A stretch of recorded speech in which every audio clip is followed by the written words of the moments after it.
คิดอายนี่ขอบอกบ่จ้างน้องเงือดอายดอกใจมันบอกควงสาวเลื่อยไปมีหักเพื่อเลือบ่แม่นอายคนหลายใจ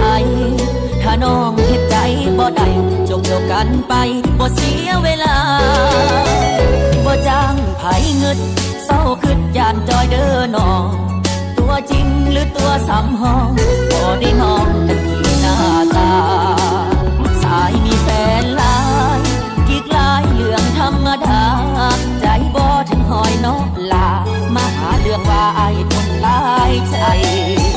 เป็นบุญเก่าอายจึงได้เกิดมาหูบลอขอบใจอีแม่อีพ่อให้ลูกหูบลอไปวัดบ่อายสาวงามหลายคนอยากมาเป็นคู่เคียงกายถ้าน้องเลือกเป็นฝ่ายไปตามสบายอายก็บ่แค่บ่งอบ่เงินผู้สาวบ่อึดดอกเจ้าบายบายลาแล้วแฟนเก่าจะเลือกเอายิ่งที่เขาแฟนมาเป็นคู่ใจของฮักไปจนเฒ่าจนแก่สำหรับน้องโอเคจบแท้หน้าบ่คือแม่อย่ามาเว้าใส่